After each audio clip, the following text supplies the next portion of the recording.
moving on now. Get this.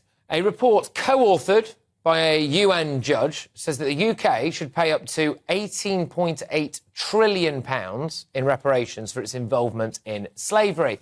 Patrick Robinson has said that we need to cough up the cash to 14 different countries for our role in transatlantic slavery. Judge Robinson said that the estimated bill could indeed be an underestimation. I mean, it doesn't sound like it, does it? But apparently so.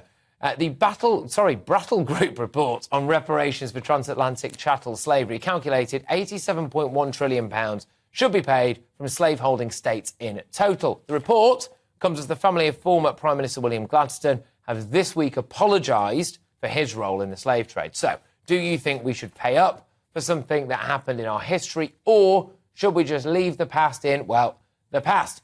I am joined live here in the studio by human rights campaigner Peter Tatchell. Peter, thank you very, very much. Why should I have to pay for something that happened before I was born, that I have had nothing to do with, and in fact my ancestors actually had nothing to do with? Well, the starting point is that the transatlantic slave trade was probably the most brutal, prolonged and cruel event in human history. 12.5 million people were taken out of West Africa to the Caribbean and North America. 12.5 million. Can you imagine how this country would feel? Who initially enslaved those people?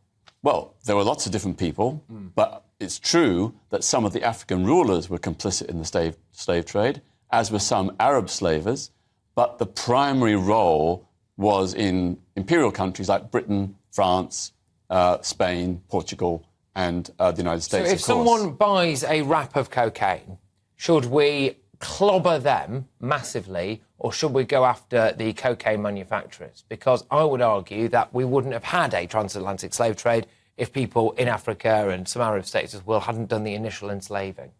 Well, the initial enslaving was primarily by the colonisers, but as I said, with some degree of collusion by local chiefs and leaders.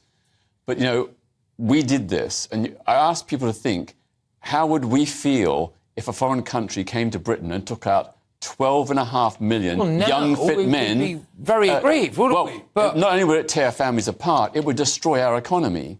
And that's exactly what happened in West Africa. The economies were destroyed, families were torn apart.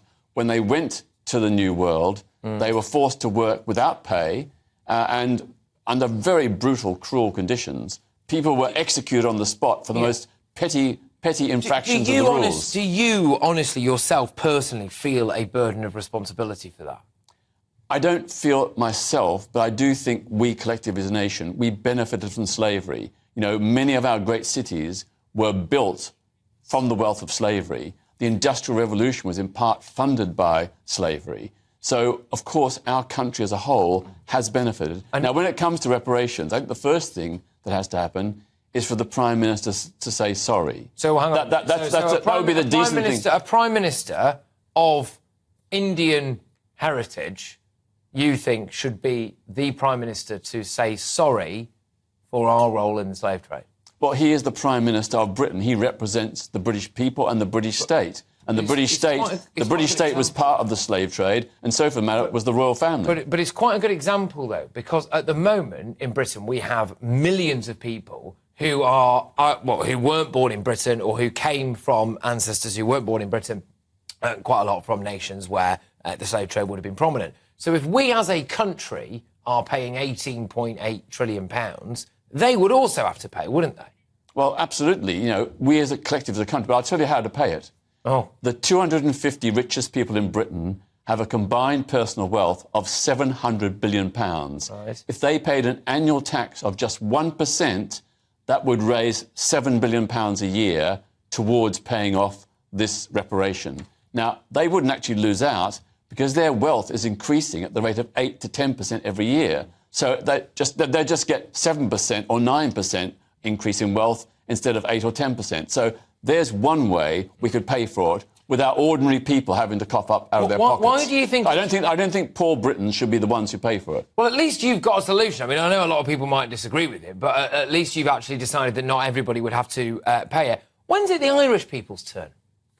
Well, you know, I think it is morally right that we as a country should say sorry for bad things that were done in our name in the past. And likewise, other people should say sorry for the bad things they did to us. But so the Germans should apologise for the destruction during World War II. Do we genuinely, Peter, do we decide to have one day in the world where everyone just says sorry to each other?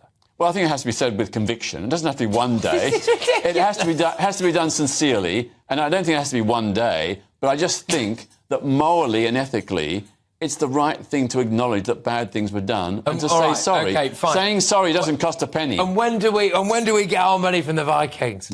Well, that's a very good point. The Danes and the Swedes and on. This is the reason why it gets a bit ridiculous, doesn't it? Because how far back do we go? Well, I think we need to acknowledge that all throughout history, bad things have been done by us and to us. Right. And the people who've done those bad things, I think, should say sorry. Saying sorry doesn't cost a penny. It's just common human decency. I would help draw a line under this past. Well, and I'm really distressed that Rishi Sunak has refused to say sorry. Sorry is so easy. It's not his fault.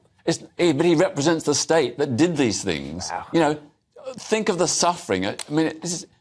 We are not responsible, for example, just very quickly, because I'm getting shouted at here, but we are not responsible, for example, for the kind of quite brutal caste system that India has in place right now. So, why would we end up paying reparations to countries like India, for example? I mean, everything is not our fault.